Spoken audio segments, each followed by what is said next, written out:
Hi, I'm Janell Bontekoe. Thanks so much for joining me for a few minutes today. This year's been really weird. We keep hearing that statement over and over. But as I was reflecting on some of the differences that we have faced this year, I was reading the story of medical missionary Nancy Wright-Ball, and she was one of the first Americans diagnosed with the Ebola virus back in 2014. It was so encouraging to read her story. She and her husband shared that during her illness, he read the book of Philippians to her, and they really related to what Paul was saying in the book of Philippians at that time. So after her recovery, she and her husband did a news conference on TV, and they shared so much about her recovery, and they were thanking people and that. And as they finished and had shared their story, the news reporter, the interviewer, made a comment. And the comment was that the narrative she had just heard was not a narrative of trauma, but it was a narrative of joy. A narrative of joy. Their story, their narrative, was that of joy.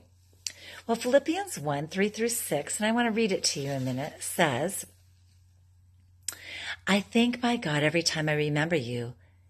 In all my prayers for all of you, I always pray with joy because of your partnership in the gospel.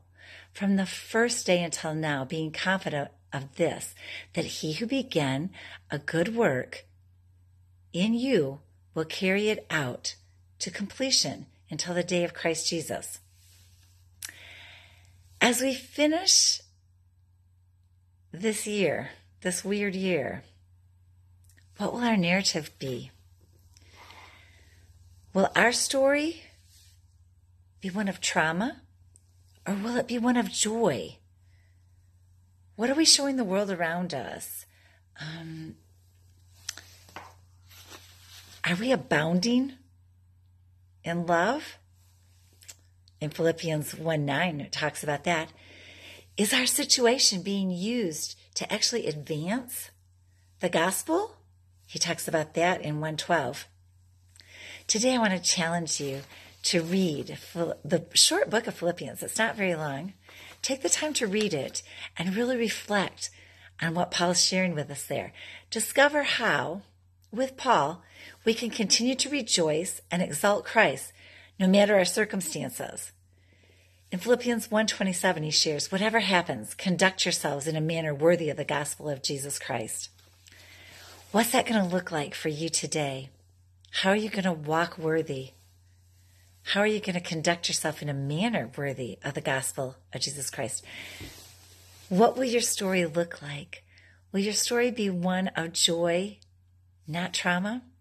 Will it draw other people to want to have a narrative, a story of joy, just like you do? Give thanks in all things. So, thank you for joining me for a few minutes today.